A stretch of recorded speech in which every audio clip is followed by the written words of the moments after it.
আলহামদুলিল্লাহ আসসালাতু ওয়াসসালামু আলা রাসূলিল্লাহ আম্মা বাদ। আজকের বিষয় হলো যে কেউ যদি মোবাইলের মধ্যে কথা বলতে বলতে স্ত্রীর সাথে রাগ করে তার স্ত্রীকে বা তার বউকে তালাক দিই, তাহলে ওই তালাক সংগঠিত হবে কি না, অথবা ওই তালাকটি কার্যকর হবে কি না। আমাদের অবশ্যই এই বিষয়গুলো সবচেয়ে গুরুত্বপূর্ণ হলো যে এই তিনটি বিষয় আমাদের মনে রাখতে হবে যে রাগের তিনটি বিষয়, রাগ তিন ভাগে বিভক্ত। যে রাগান্বিত বিষয়টি এটা হইল তালাকের ক্ষেত্রে তিন ভাগে বিভক্ত করেছেন ওলামারা। প্রথম ভাগ হলো যে সে এমন রাগান্বিত হয়েছে, মানে চরম পর্যায়ে রাগান্বিত হয়েছে, কিন্তু সে রাগান্বিত হয়েছে সে বলতে পারে, মানে সে কি বলে সে এটা বোঝে না, মানে পাগলের মতো হয়ে গেছে, এমন রাগান্বিত হই, এরকম মানুষ আছে, অনেক মানুষ আছে, বা এরকম অভ্যাসও আছে অনেক মানুষের।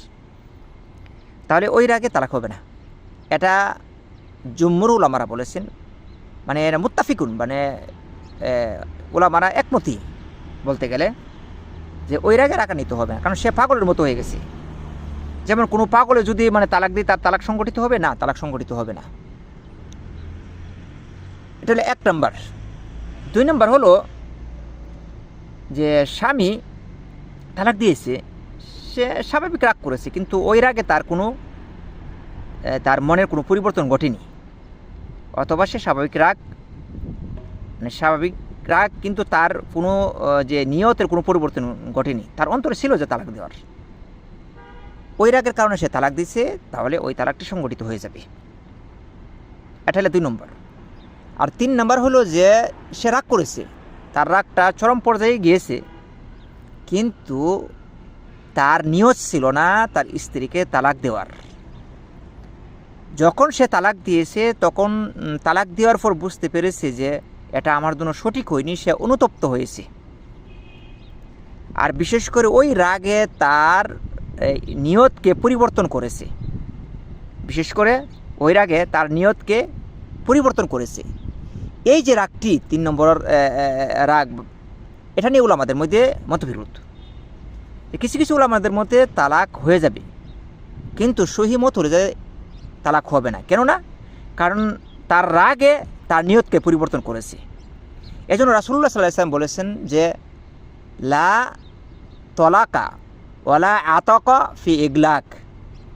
যদি কোনো মানুষ রাগান্বিত অবস্থায় তার স্ত্রীকে তালাক দেয় অথবা দাসমুক্ত করে দেয়, তাহলে সেই তালাক কার্যকর হবে না, এবং দাসমুক্ত কি কার্যকর হবে না।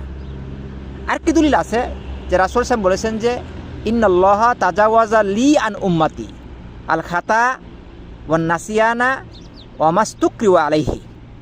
আল্লাহ সুবহানাহু ওয়া তাআলা আমার উম্মতদেরকে ক্ষমা করে দিয়েছেন আমার কারণে তিনটি বিষয় যে আল খাতা, সে যদি কোনো ভুলক্রমে কোনো কিছু করে ফেলে, তার ইচ্ছা ছিল না কিন্তু ভুলে একটা ঘটনা ঘটে গেছে বা করে ফেলেছে, এটা হলো এক। দুই নম্বর হলো নাসিয়ান, অথবা কোনো ভুলে যদি কোনো কাজ করে ফেলে। তিন নম্বর হলো যে যদি তাকে কোনো কিছু বাধ্য করে, তাহলে এগুলি সংগঠিত হবে না। তাহলে ওই যে আমি বলেছিলাম যে তাকে বাধ্য করেছে, তার নিয়তে, তার যে রাগে তার নিয়তকে পরিবর্তন করে দিয়েছে বা এটা বাধ্য করেছে, এই কারণে এগুলি হলো দলিল যে রাগান্বিত অবস্থায় কেউ যদি তালাক দেয় তাহলে সেই তালাক সংগঠিত হবে না। আর এটাই সবচেয়ে বেশি শক্তিশালী মত, আল্লাহু আ'লাম।